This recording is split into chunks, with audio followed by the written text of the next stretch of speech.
Olá, dicotômicos! Como vocês estão? Aqui quem fala com vocês é Paula e hoje daremos continuidade ao nosso episódio sobre os TCCs dicotômicos. E comigo hoje estão duas pessoas super queridas e GPSulers, que fazem parte do grupo que estuda sobre esse assunto do TCC de hoje. Maria Milena, nossa co-host. Dá um oi, Maria. Oi, pessoal, tudo bem com vocês? E a nossa dicotômica que vai falar sobre o seu TCC, a entrevistada de hoje, Maria Rafaela Araújo Alves. Oi, Rafa. Olá, galera, tudo bom? Olha só, passou de entrevistadora para entrevistada agora no Dico. E o episódio de hoje, a gente vai falar sobre o trabalho de Rafa, intitulado A Internacionalização do Consórcio Nordeste como alternativa às assimetrias regionais brasileiras. Because China ist dramatisch. ¿Cómo se dice en inglés? Me siento orgulloso. Não existe dicotomia. Dicotomia Podcast. E para começar nossa entrevista, eu passo a palavra para minha amiga Maria Milena. Então, vamos lá, Rafaela, a gente vai hoje fazer algumas perguntinhas para o pessoal da Dicotomia entender melhor sobre o que você pesquisou, amiga, sobre esse tema que você se dedicou agora no final da sua graduação. Então, Rafa, em sua monografia, você traz como reflexão a problemática das assimetrias regionais presentes no Brasil, enfatizando o subdesenvolvimento da região nordeste do país, né? E tenta fazer uma leitura dessa realidade pela ótica da paradiplomacia. Então, sendo assim, qual seria a relação existente, né, entre as desigualdades regionais e o desenvolvimento da paradiplomacia no Brasil? A gente quer entender melhor, né, qual o papel que a paradiplomacia exerce em um país com níveis de desenvolvimento tão díspares entre as suas regiões, como é o caso do Brasil. Você pode nos falar um pouquinho a respeito disso? Sim, vou tentar. Eu estava contando para as meninas que eu estava muito nervosa, porque quando eu fui tomar o meu TCC novamente, né, para gravar esse episódio, eu me dei conta de que eu não lembrava do que eu tinha escrito. Parecia um documento estranho para mim. Muita emoção. Depois de tantos meses ali. A criadora e a sua criação estavam se estranhando um pouco, mas vamos lá. Sobre isso, né? Sobre as relações entre desigualdades regionais e a paradiplomacia. Pode parecer uma relação um pouco estranha, mas existe sim uma relação sobre isso. Então eu vou começar do começo, assim. Nas relações internacionais, a gente está habituado a falar e a ouvir sobre desigualdades entre regiões globais, né? Tipo o norte global, o sul global e etc. Mas as relações de desenvolvimento e subdesenvolvimento, manifestadas por meio de relações centro-periferia, além de serem vistas nesse cenário internacional, são vistas também no cenário nacional, criando abismos, né, entre espaços desenvolvidos e aqueles subdesenvolvidos e periféricos dentro de um país, né, não só no âmbito internacional.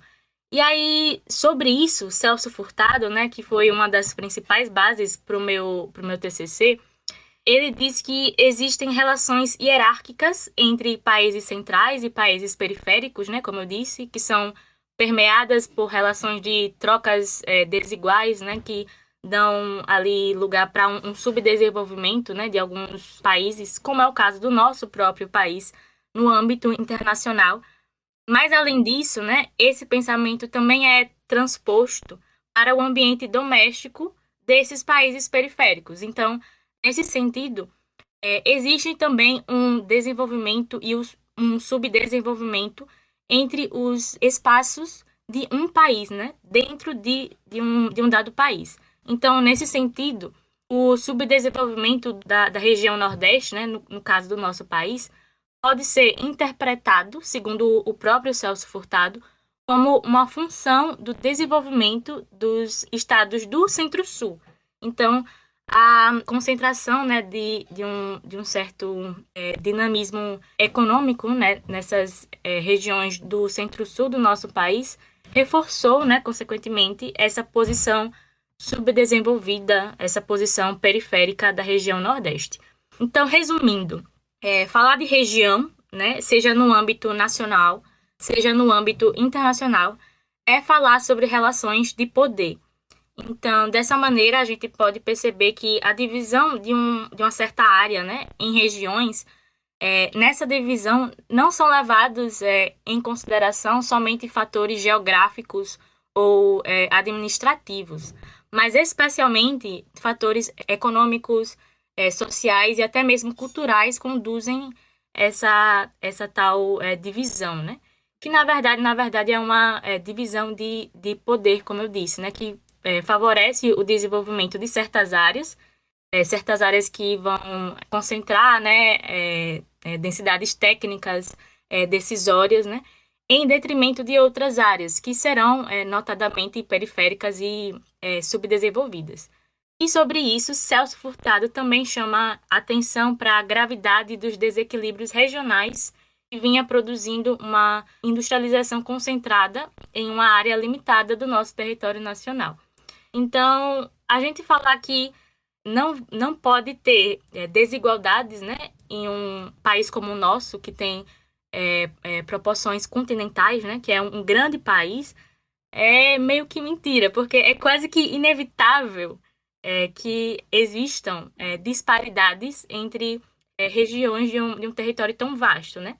Mas, no caso brasileiro, essa desigualdade tomou contornos muito fortes, né?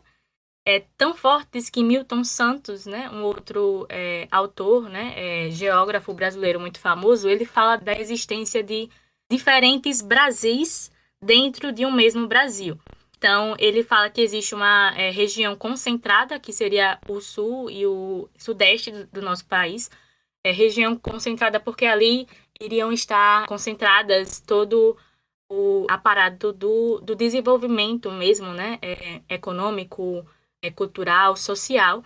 E além dessa região concentrada, a gente teria outros Brasis, que seria o Brasil do Nordeste, do Centro-Oeste e o da Amazônia.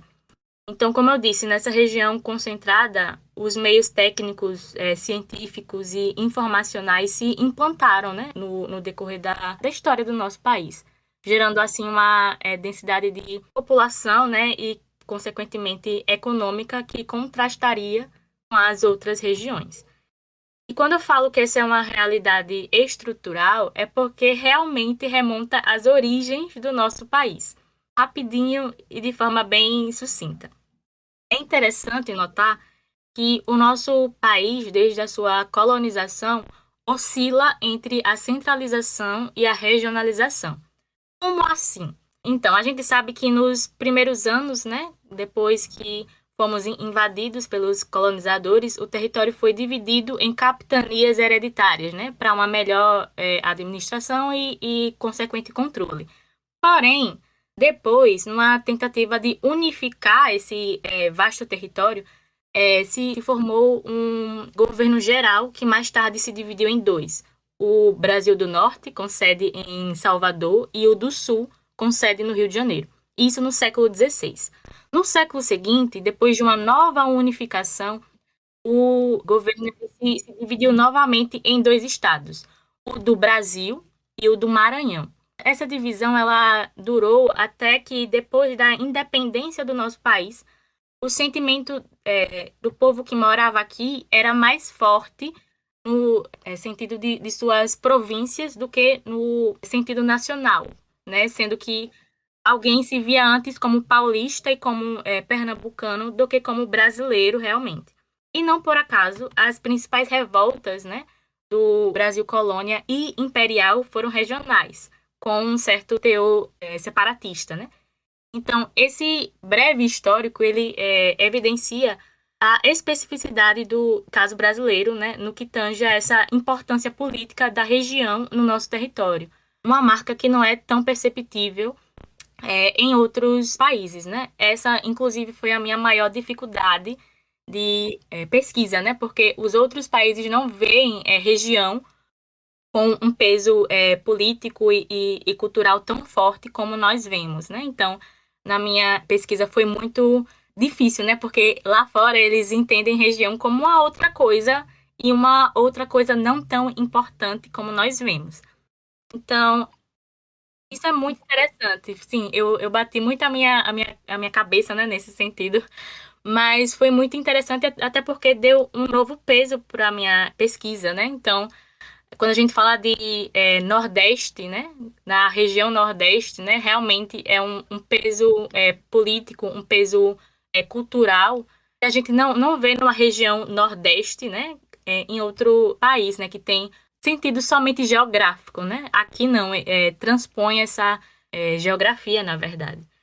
Então, a construção das regiões que nós temos hoje, né, dessas regiões oficiais, Norte, Sul, Centro-Oeste, Nordeste, enfim, ela remete à emergência no sistema internacional que se chama Dispositivo das Nacionalidades, ainda nos anos de 1920, depois da Primeira Grande Guerra. Nessa época, né, depois dessa Grande Guerra, se vinha uma forte pressão internacional para que se construíssem realmente nações, né? Para que se realmente afirmasse o Estado Nacional, vamos dizer assim. Então, nesse sentido, diante dessa crescente pressão, discursos regionais dentro do nosso país, eles se chocavam muito, né? Para que se prevalecesse as práticas de uma região como modelo a ser generalizado para todo o nosso país, né? Então, essa tentativa de homogeneização nacional, vamos dizer assim, para se construir uma só nação, na verdade, acabou revelando a fragmentação de realidades, né, que habitavam o nosso diverso território brasileiro.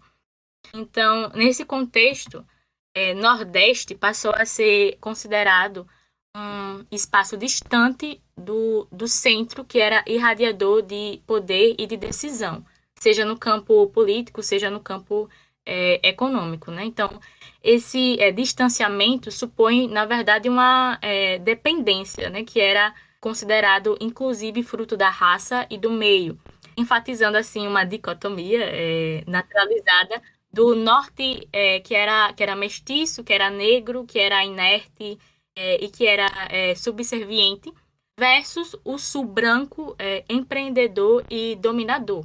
Então, foi nesse contexto também que estereótipos xenofóbicos, que ainda hoje nós conhecemos bem, foram intensificados. E o Sul, ele se colocou ali como fundamento daquela ideia de nação que estava sendo construída. Enfim, essa desigualdade regional brasileira, né, que seria o desenvolvimento desigual apresentado entre as regiões do nosso país, diz respeito não só a essas disparidades de renda, né, entre centro e periferias, mas também a disparidades relacionadas a essa alteridade, né, na verdade, um eu e o outro, que é oriunda desse complexo histórico aí que eu fiz um brevíssimo sobrevoo. E o que é que para a diplomacia tem a ver com tudo isso, né? Então, de maneira geral, cidades e estados, né, quando eles fazem ações internacionais, eles têm como objetivos buscar lá fora instrumentos que elevem a sua capacidade de dar respostas a questões e problemáticas locais. E, inclusive, numa obra de referência, né, para a diplomacia, Soldados, em 1990 ainda, traz, inclusive, as assimetrias entre unidades da federação e regionalismos relacionadas também a problemas nesse processo de construção da nação como principais causas domésticas para que se tenha a paradiplomacia. Então, além dessa causa nas desigualdades regionais, Soldato cita também uma outra causa doméstica, né, que se relaciona fortemente e agora de forma mais específica com o consórcio Nordeste, que seria os atritos e também as discordâncias com o governo central, né? Então, de forma mais recente, nós teríamos esses atritos. Mas nesse histórico, né, complexo que eu fiz esse breve resumo, a gente vê, sim, que tanto na literatura, né, como eu trouxe Soldados, né, referência clássica nesse assunto, também na prática, né, nós vemos que regionalismos, né, assimetrias regionais, enfim, problemas nesse processo de construção nacional, eles são fortemente colocados como impulsionadores, né, para que unidades recorram realmente para a diplomacia como uma forma mesmo de encontrarem soluções para questões domésticas, né? É isso.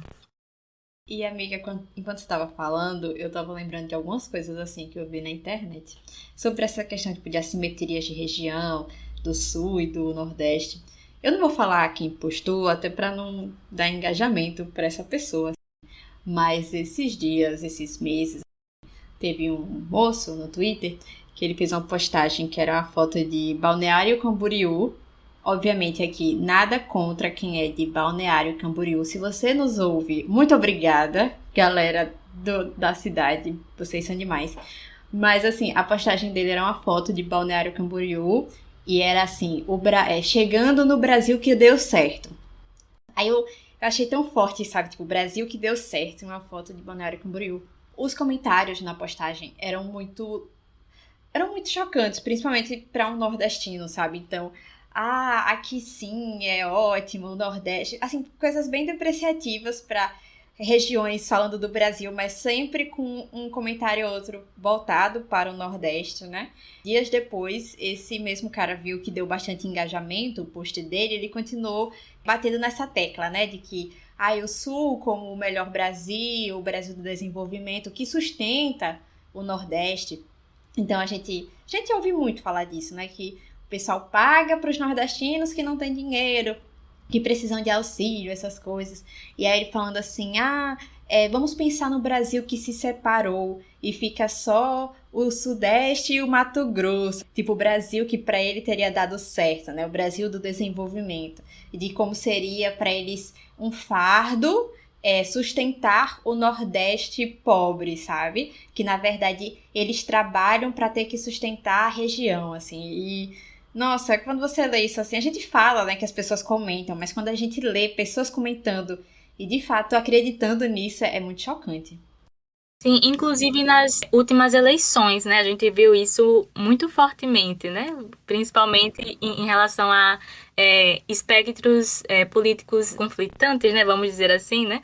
Já que Lula saiu ganhador, né? Na região Nordeste, então muitos do outro lado culparam, né? Nossa região por causa disso, culpando inclusive pobreza, né? Analfabetismo político e etc., trazendo tudo isso como máculas da nossa região, né? De que nós somos estes que são analfabetos, que não sabem votar, que não entendem, que são pobres, né? E que por isso, né, esse Lula ganhou por aqui, né? Porque somos pobres e que dependemos desse auxílio, dessa esmola, enfim, coisas desse tipo que nós ouvimos bem, né, nas últimas eleições. Uhum. É a perpetuação do discurso de que o Nordeste é um fardo do Brasil e todas essas coisas. E realmente ver essa postagem desse senhor antiquerido foi bem chocante, no mínimo. Talvez chocante não tenha sido a melhor palavra, não sei nem exprimir o que eu senti na hora que eu li, mas foi bem difícil de engolir, sabe? Mas falando, né, sobre o Nordeste, Rafa estudou sobre o Nordeste no TCC dela. Eu queria entender, amiga, como você abordou as assimetrias entre as regiões do país, que a gente comentou agora, e você falou no seu outro comentário, podem fazer com que aquelas regiões que são menos favorecidas, como é o caso do Nordeste, busquem alternativas de desenvolvimento. E é nesse contexto que surgem iniciativas como a do Consórcio Nordeste. Você podia explicar para os nossos ouvintes o que é o Consórcio Nordeste, quando e como ele surgiu? É com você. Sim, vamos lá. Então, diante dessas tantas realidades de subdesenvolvimento, né, da região Nordeste, ocorreram tentativas de solucionar, né, essas tantas questões com o tempo, né? Então, por exemplo, em meados dos anos 50 e 60, foram criados por parte do governo federal importantes órgãos, né, de análise e ação para essa realidade, né, de subdesenvolvimento. Por exemplo, o Grupo para o Desenvolvimento do Nordeste, né, o GTDN, e a própria SUDENE. Mas muitos esforços também foram registrados, né, por parte dos estados nordestinos para contornar essas consequências legadas pela desigualdade regional e estrutural do nosso país, né? Então, segundo Celso Furtado, apesar de tudo isso, o desenvolvimento do Nordeste teria que ser inventado dentro da própria região e a partir da realidade local e a partir de um esforço regional. Isso, Celso Furtado falou em uma obra em 1981, e essa frase dele, né, essa citação foi uma das principais bases para todo o meu trabalho, assim, né? Porque o meu argumento central, né, é que o próprio Consórcio Nordeste e sua paradiplomacia, né, seria um exemplo disso que Furtado falou, né, desse esforço regional, né, que suscita o desenvolvimento da região a partir da realidade local, né, a partir de um esforço da própria região, conforme ele mesmo disse.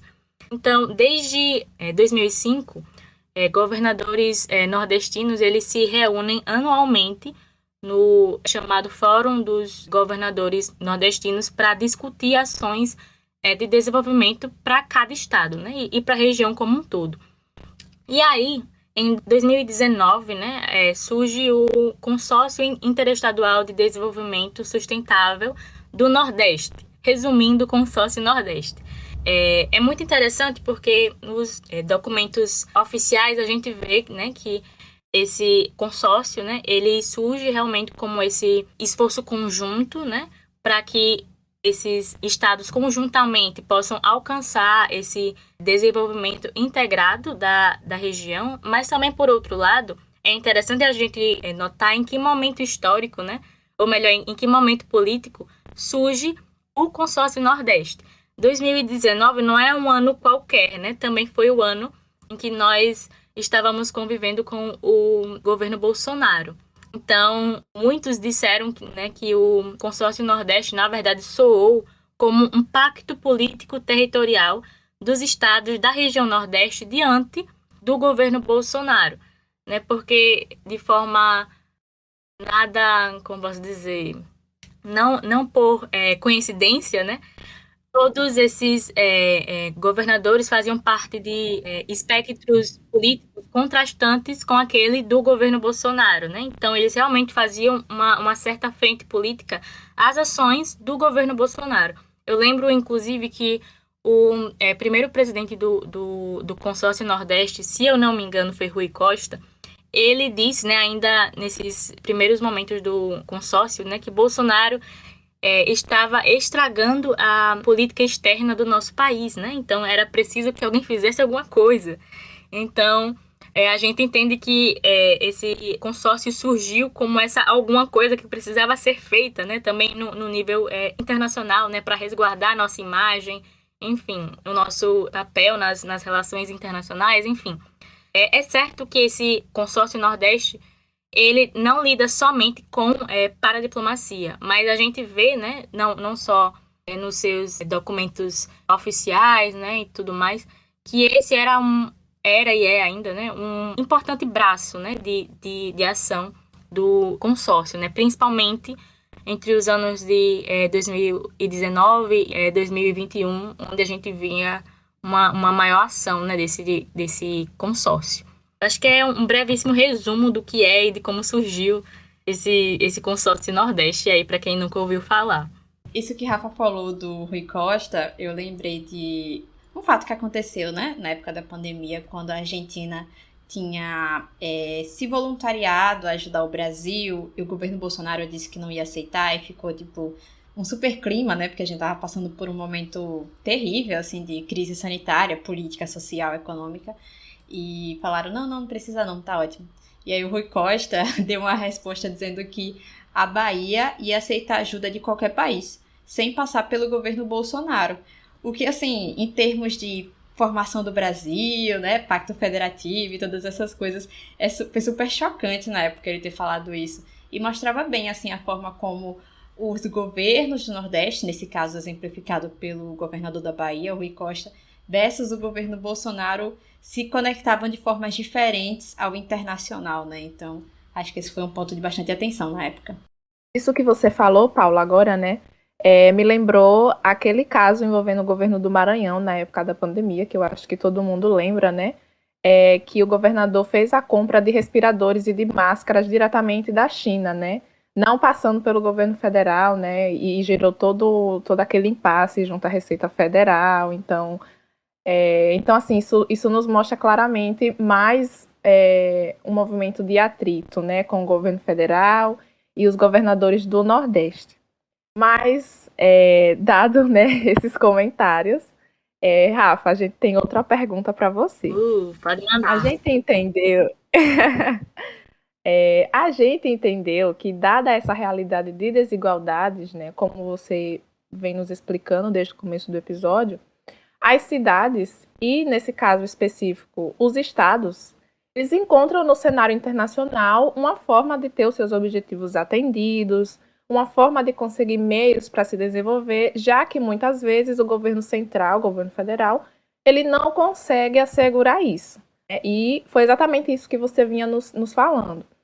Mas como o Consórcio Nordeste contribui para a região Nordeste se projetar internacionalmente, né? Como é que isso aconteceu? Como é que se deu a internacionalização do Consórcio Nordeste? Explica aí para a gente entender um pouquinho. Então, como eu tinha falado antes, né, esse consórcio Nordeste, ele é algo inovador, não só por ser esse primeiro consórcio formado somente por estados, sem presença de nenhum ente federal, né? Ele é muito, muito inovador por causa disso, né, também. Mas além disso, porque ele prevê, né, nos seus documentos oficiais, né, como no seu estatuto, expressamente a paradiplomacia como um dos meios para atingir o grande objetivo do desenvolvimento sustentável da região, né? É colocado exatamente assim lá.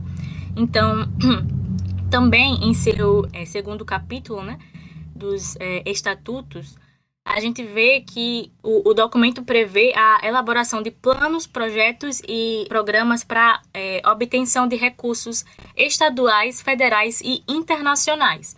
Então, ele é muito, muito inovador por isso, né? Porque ele realmente se propõe de forma direta, de forma expressa, a usar, né, a paradiplomacia para atingir esse objetivo geral do desenvolvimento da região, né? É colocado exatamente assim. E isso a gente vê na prática também no relatório de atividades do Consórcio Nordeste, né?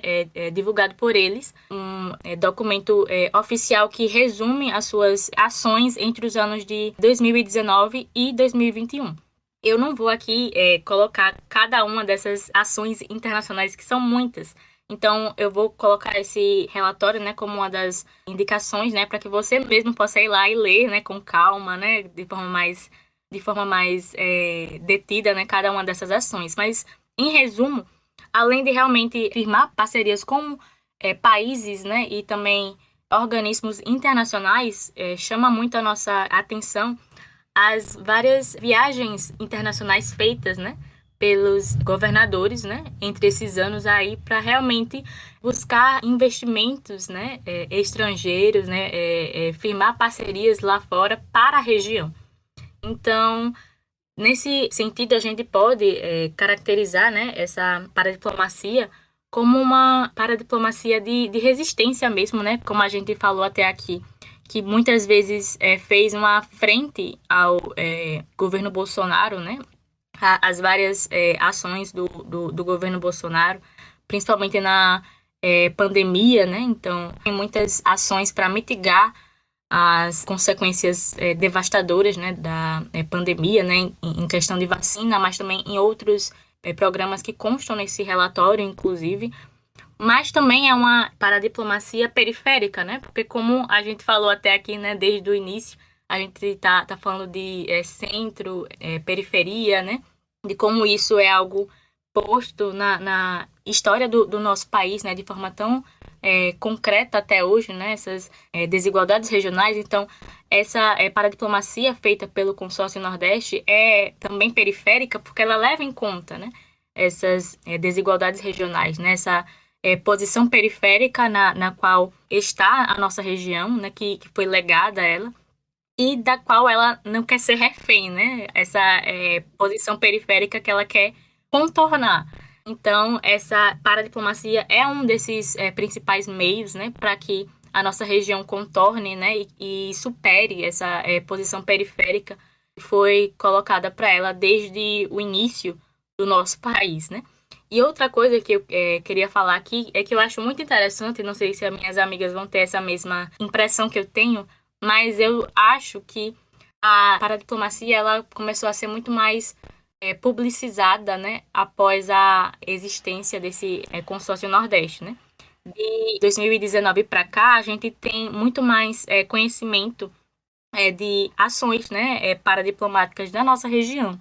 Isso a gente fala de onde nós estamos mesmo, né? Sergipe, a gente nos últimos tempos tem conversado demais sobre notícias, né, de ações, né, de paradiplomacia do nosso estado, né, e tudo mais. Então, eu acho que essa paradiplomacia, ela se tornou muito mais conhecida para nós, né, da região Nordeste, após o consórcio Nordeste, né, após essas várias empreitadas, né, do consórcio Nordeste nos últimos anos. Hoje, ele está um pouco mais arrefecido, eu diria, né, a gente não tem tantas notícias, né, sobre esse consórcio, talvez porque passou também esse momento político mais conturbado, no qual ele tinha muito mais motivações para atuar, né, talvez, não sabemos, mas ainda existe, né, mesmo não tendo muitas notícias sobre ele, então vamos ver ainda o que vai se realizar por meio desse consórcio, né? Que novas ações paradiplomáticas teremos por meio dele, né? Também, né? De forma mais isolada de cada estado da nossa região, né? Que também, após esse consórcio, né? De forma individual, né? Vamos dizer assim, péssimo termo, mas assim, Bom. de forma singular, né? Vamos dizer assim, também começaram, né, a ter muito mais ações, né, paradiplomáticas, né? Então Ô, vamos ver aí o Rafa, Sim, que vai menina, Sergipe é um acontecer. babado mesmo. ô, Rafa, você falou sobre a paradiplomacia periférica. Uma coisa que me chamou a atenção foi o outro termo que você trouxe, a paradiplomacia de resistência, e é algo que se encaixa, assim, perfeitamente no consórcio Nordeste, né? O consórcio Nordeste, ele teve uma atuação totalmente contrária à nova política externa encabeçada pelo Ernesto Araújo. Paula estudou Ernesto Araújo, ela sabe, né, muito bem disso. E o consórcio Nordeste, ele foi para uma direção completamente contrária dessa nova política externa adotada pelo Ernesto Araújo no governo Bolsonaro, né? E que, enfim, era uma série de críticas, adotava uma série de críticas, né, ao multilateralismo, à agenda ambiental. Inclusive, eu lembro que havia constantes crises diplomáticas com a França, né? Não sei se vocês recordam lá na Sim. época das queimadas da Amazônia, né, que teve em 2019. Aham. E depois com a própria pandemia de Covid-19, né, que o governo federal, enfim, entrou em outra crise diplomática, dessa vez com a China. Eu acho que eu comentei isso no episódio com Paula, então se vocês querem lembrar disso, escutem esse episódio, né, que nós entrevistamos Paula. Mas, enfim, voltando a falar do consórcio Nordeste, né, os governadores, então, eles adotaram uma postura mais pragmática, né, nas relações internacionais do consórcio, né.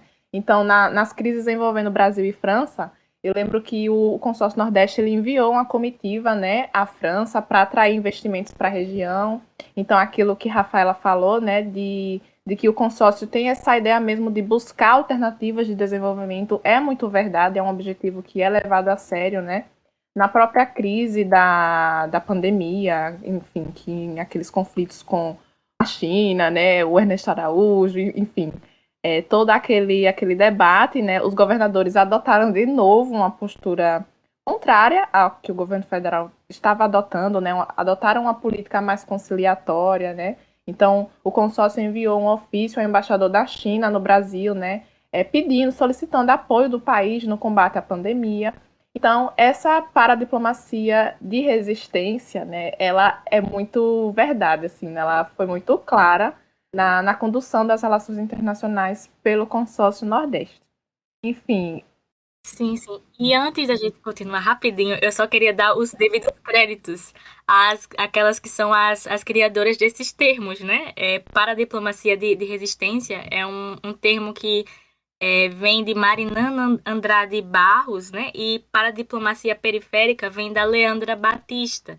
Então, que são também autoras, né, de relações internacionais e que, enfim, né, contribuíram muito para essa literatura no nosso país, né? Meu sonho é criar um termo. Um Sim. termo criado por mim. É um sonho. Acho tudo. Chique, né, amiga?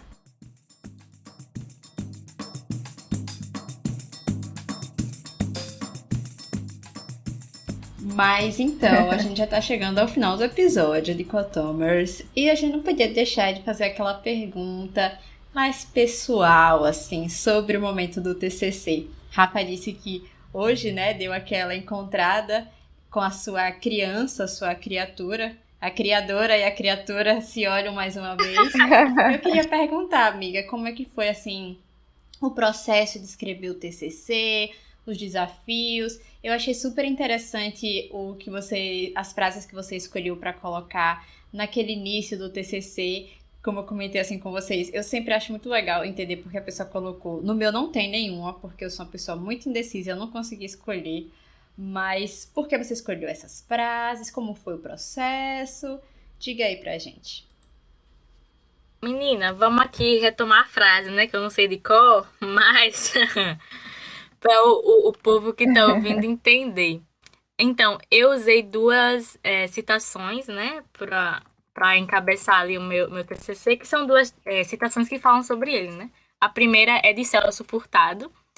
Ele diz que, abre aspas, né? Se a história nos pedir conta, algum dia futuro, a todos nós brasileiros, das oportunidades que aproveitamos ou perdemos na luta para edificar a pátria com que sonhamos, será para o Nordeste que se voltará ao nosso pensamento. Lá ter-se-á consumado a nossa derrota ou vitória. Fecha aspas. Eu achei essa citação dele muito forte, né? E que fala muito do que eu trago em todo o meu trabalho, né? Furtado, ele era alguém que batia muito nessa tecla das potencialidades do Nordeste, né? Eu acho que eu sempre acreditei muito nisso, né? De forma pessoal, né?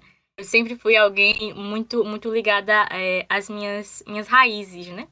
Principalmente as minhas raízes culturais, né? Enfim, nesse chão que eu piso, como dizem, né?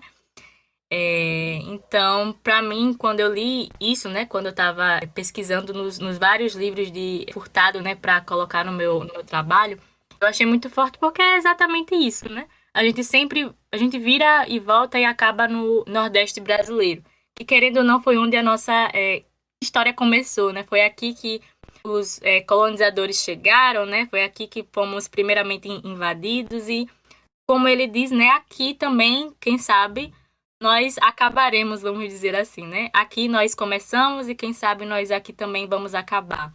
Aqui que vai ter a nossa vitória ou a nossa derrota, o nosso sucesso ou o nosso insucesso.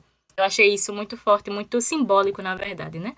Então, Nordeste, que mais do que uma região geográfica, é uma ideia, né? Enfim, uma forma de ser, na verdade, né? Como eu disse em algum momento dessa conversa, região aqui no nosso país não tem o mesmo peso de região em outros países, né? Aqui temos um peso que vai além do que é geográfico ou de uma divisão meramente administrativa. Região tem um peso realmente cultural e simbólico para nós e, consequentemente, um peso político. Então, eu acho que essa citação de Furtado resume tudo isso, né? Nordeste, como a gente conversou aqui, que tantas vezes é subestimado, né? Ignorado, né? Pelas outras regiões, né? Pelos outros brasileiros, mas que aqui, né? Terá a nossa vitória ou a nossa derrota.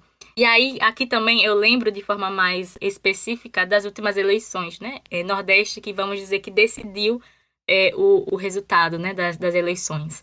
Então, eu achei também isso muito emblemático nesse sentido de vitória e derrota, né? Se é que me entendem. E a outra citação que eu trouxe é uma citação ainda mais pessoal. É de um poeta são-cristovense, né, chamado Tiago Fragata, que ele diz: São Cristóvão, lembro do conselho de Leão Tolstói. Se queres ser universal, canta a tua aldeia. Então, eu acho que eu também sempre acreditei muito disso, né? Nós que somos internacionalistas, queremos ser universais, né? Internacionais, né? Cidadãos do mundo. Mas antes de sermos cidadãos do mundo, precisamos ser cidadãos do chão que a gente está pisando, né? Da nossa pequena parcela, da nossa pequena porção de terra, né?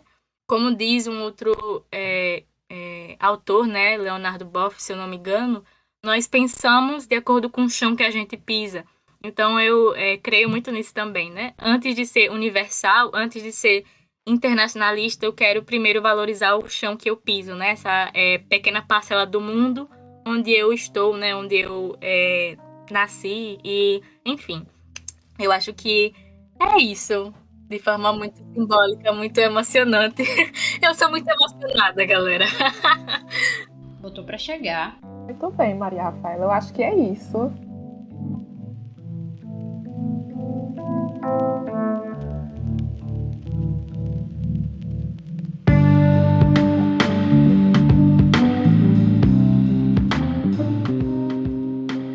Ela tem mais alguma dúvida, alguma pergunta? Não, amiga, é só agradecer mesmo por você ter compartilhado a sua pesquisa com a gente, com os nossos dicotômicos. E muito bonito o final. Os pés no chão, mas a cabeça olhando para o mundo também. Exato. É isso aí. Poético. Poético, né? Olha, que lindo, gente. Que lindo, viu? Que bonito. Que momento bonito. Emocionante. As emocionadas aqui. Emocionada. Mas é isso, pessoal. O Rafael, eu também quero agradecer. Muito obrigada por você compartilhado com a gente a sua pesquisa, o que você aprendeu. Eu sou suspeita para falar porque eu adoro paradiplomacia. Inclusive, o meu tema de TCC também foi sobre paradiplomacia. Olha aí. Então, foi um prazer foi um prazer te entrevistar e, enfim, falar sobre Nordeste, que também é um tema que muito me interessa, falar sobre o consórcio Nordeste. Enfim, muito obrigada pelo seu tempo, pela sua pesquisa, por tudo que você compartilhou com a gente. E só. E por hoje é lembrar só. aos nossos dicotômicos para nos seguirem nas nossas redes sociais, Maria Milena. Como é que a gente vai ganhar seguidor assim? Você que está escutando o episódio, não deixe de nos seguir nas redes sociais. É o @dicotomia_cast, tanto no Instagram quanto no Twitter. Assine a nossa newsletter mensal e também se conecte com a gente lá no LinkedIn. Sempre abertos para novas conexões. É isso aí. Verdade. Um cheiro, pessoal. Um abraço, isso, se galera. cuidem. E até mais. E viva o Nordeste! Ei! Viva São João! Viva São Pedro! Quadrilha! Muito Dicotomia! Tchau, gente. Tchau, galera! Cheiro.